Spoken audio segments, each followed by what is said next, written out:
السلام علیکم دوستو، میرا نام شہزاد رضا تو سڈے پیو میرا یوٹیوب چینل خوشحال کسان تے اج میں تہاڈے نال گندم دے حوالے نال گفتگو کرنا چاہنا کہ اساں گندم دے اندر کتھا غلطی کریں کہ جتھا ساڈا ڈھیر سارا لاس ہی رہنے کہ خاطر خاص پیداوار نہیں گن سکتے۔ سب تو پہلے ہے وقت کاشت۔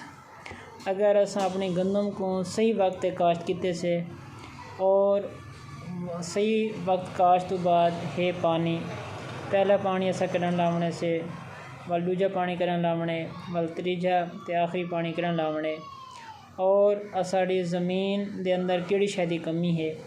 ساڑے فارمر اتنی مہنگی کھاداں استعمال کریں لیکن اپنی زمین دا لیبارٹری نہیں کرویں دے۔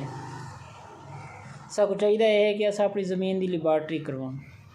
مٹی اگر لیبارٹری کرواؤن دا جڑا نا طریقہ کار یہ ہے کہ اگر ساڈے کول ہے نا 10 ایکڑ یا 15 ایکڑ یا 20 ایکڑ مربع 1.5 مربع ہے، اساں ایکڑ دے وچوں نا تقریباً 4 انچ تلے 4 تو 5 انچ تلے کرتے نا کھڈا کھٹوں ان دے وچوں اساں تھوڑی جی مٹی گھن اتنی ایک وہ مٹی اساں مختلف اپنے رقبے تے جو گھنتے وہ اپنے چھاپرے پاؤں تے اساں لیبارٹری وائن تے ٹیسٹ کروا گئے۔ گورنمنٹ دے لیبارٹریاں ملتان دے اندر بھی ہے، لودھرا دے اندر بھی ہے، بہاولپور دے اندر بھی ہے۔ اساں لیبارٹری دے نال سب کو یہ پتہ چل سکے کہ ساری زمین دے اندر کیڑی شے دی کمی ہے۔ ساری زمین دے اندر ڈی اے پی کتنی مقدار دے اندر ہے، ان دے وچ میگنیشیم کتنا ہے، ان دے وچ پوٹاشیم کتنا ہے، یا ان دے وچ کیڑے کیڑے اجزاء ہیں، ان دے وچ آرگینک میٹر کتنا ہے اور کتنا کیا نہیں۔ D A P N time 14,000 کل اتے وکدی پئی ہے مارکیٹ دے اندر۔ وہ 14,000 دی ڈی اے پی اگر اسا ایکڑ پینے بہت سارا خرچہ تھیندے تاں ساکو پہلے دیکھنا چاہیے ساری زمین دے اندر فاسفورس دی کمی ہے کتنی، ڈی اے پی دی کمی ہے کتنا اور آرگینک دی کتنی کمی ہے، اور ساکو آرگینک اپنی زمین دے وچ استعمال کرنا چاہیے ہے۔ اگر ایسا آرگینک نہیں استعمال کریں دے تو ساری پیداوار صرف ڈی اے پی دے بھی نہیں کھڑ دی، لیکن اسا کنک ساکو چاہیے دانے اسا دانے دے نال اسا ناڑ بھی بھوسا بھی گھندے ہیں۔ اگر ساکو کپاہ چاہیے ساکو وناٹیاں نہ چاہیے ساکو دا کاٹن چاہیے پھٹی چاہیے اسا نال وناٹیاں کٹ گھندے ہیں۔ اسا یعنی زمین کو دینے ہیں واپسی قدرتی جڑیاں چیزیں وہ کہنی کو واپس دیندے، حالانکہ ساکو وناٹیاں روٹر ویٹر کر دینا چاہیے آرگینک بن ونجے ہے۔ کنک دا باقی بھوسا جڑا ہے وہ زمین کھنڈا دیو تو آرگینک بن ونجے ہے۔ لہذا زمین دے اندر آرگینک دی بہت زیادہ کمی ہے۔ اگر اساں اپنے ڈی اے پی دے نال اگر آرگینک دا اساں استعمال کریں ہیں، اگر 3 وگے میں یا 4 وگے ایک ڈی اے پی اگر استعمال کریں ہیں 5 kg دا بیگ اساں وگے دے تے ایک آرگینک دا استعمال کر دیں ہیں تو ساری ڈی اے پی دی مقدار بھی ود ویسی، زمین جڑا ٹمپریچر ہے ایچ بی وہ بھی ڈاؤن تھی ویسی اور ساری پیداوار بھی ود ویسی۔ ویسے زمین دی لیبارٹری کروانا اے مٹی دی ٹیسٹ کروانا لازمی ہے۔ اچھا ان تو بعد ساڑے کھادوں بعد بجائی، اگر اساں گندم کاشت کر لیتی ہے کھاد بھی پا دیتی ہے گندم دی بجائی بھی تھی گئی ہے تو انہا پہلا پانی دے آخری پانی جڑا ہے نا یہ بڑا اہم پانی ہے۔ ہندے ہوتے ساڑی گندم دی پیداوار بھی بڑھنی بھی ہے اور گھٹنی بھی ہے۔ پہلا پانی سب کرنا لاؤنا چاہیے ہے اگر ساڑی زمین ہے نا کپاہ والی کاٹن والی زمین ہے اور ریت ساڑا رقبہ کلاٹا ہے یا ان طرح دا پکا رقبہ ہے تو اسا کو اون پاؤں دے تقریباً 20 تو 21 دن دے اندر پانی لا گھنا چاہیے ہے۔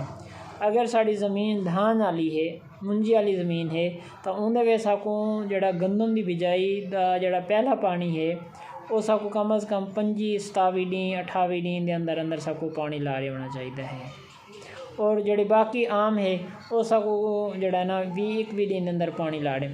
اور یاد رکھنے کہ اساں پہلا پانی کہیں شکل بغیر ڈی اے پی دے یا بغیر کھاد دے نہیں لاؤنا چاہیے، سب کو کھاد ہر حالت دینی چاہیے پہلے پانی دے۔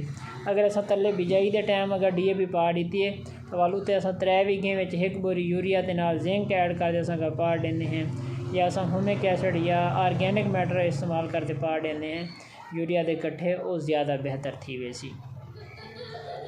اچھا پہلے پانی تو بعد جویں وتر آندے تو اندر اساں جڑی بوٹیاں دا تدارک لازمی کرنے۔ جڑی بوٹیاں ایک ایسی سمجھو جو ہیں کہ یہ زمین دیاں سکی اولاد دی مانند، اور باقی جڑے فصلیں ہیں وہ ہیں مترئی مانند، لیکن وہ جڑی بوٹی ہو سی وہ ساری فصل کو زیادہ طاقتور ہوندی ہے، لیکن وہ کپاہ دے اندر ہے، گندم دے اندر ہے، جتنی بھی جڑی بوٹیاں ہو سن ساری فصل کو زیادہ طاقتور ہو سن۔ یہ تو پتہ چل دے کہ زمین جڑی بوٹیاں کو زیادہ خوراک مہیا کریں دے، جڑی اساں فصل کاشت کریں دے وہ کو خوراک گھٹ ملتی ہے۔ اس واسطے جڑی بوٹیاں دا سب کو کنٹرول وقت اتے کرنا چاہیے ہے۔ تو اس واسطے گولڈن کراپ سائنس تاڑے واسطے گہن ہے الٹرا گولڈ دے نام دو، 1 ایکڑ دا 1 پے کے پہلے پانی دو جی وتر آندی ہے وہ وتر اتنے سب کو 1 سپرے کر لینا چاہیے ہے۔ ان نال تمام قسم کی چوڑے پتے والے جڑی بوٹیاں اور نکیلے پتے والی جڑی بوٹیاں سارے جڑی بوٹیاں اندر نال کنٹرول تھی ویسن۔ اگر اساں پہلے پانی دے سپرے نہیں کریں دے کیونکہ اساں دوجے پانی دا انتظار کریں دے ہیں، والو تو موسم دا بھی ٹھنڈا تھی ویندے یا بارش درمیان چا ویندی ہے، وتر نہیں آندا، تو ساڑی اگر سپرے زیادہ لیٹ تھی وجہ تو جڑی بوٹیاں زیادہ مضبوط تھی ویندے ہیں، وال انہیں جڑی بوٹیاں کو کنٹرول کرنے واسطے پیسہ تھا اساں میں لاونے اور خوراک اتنی سانے ڈھیر سارا حصہ خوراک دا گھدی کھڑے ہوندے ہیں۔ ان واسطے سب کو ٹائم نال اپنی جڑی بوٹیاں دا کنٹرول کرنا چاہیے ہے۔ تمام دوست تمام کاشتکار میرے بھائی ان ٹائم نال ان جڑی بوٹیاں کو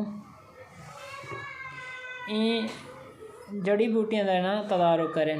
تو ان واسطے گولڈن کراپ سائنس دا امپورٹڈ جڑا ہے وہ ہے الٹرا گولڈ جڑا تمام ساڑے گولڈن مرکز دے دستیاب ہے، اور جڑے چاہیے ہوتے وہ جڑا نا میرا نمبر ہے 0306 74 48 501 تے رابطہ کر دے۔ ہر فارمر کو ہر کھیت وچ پروڈکٹ انشاءاللہ مل ویسی۔ اللہ حافظ۔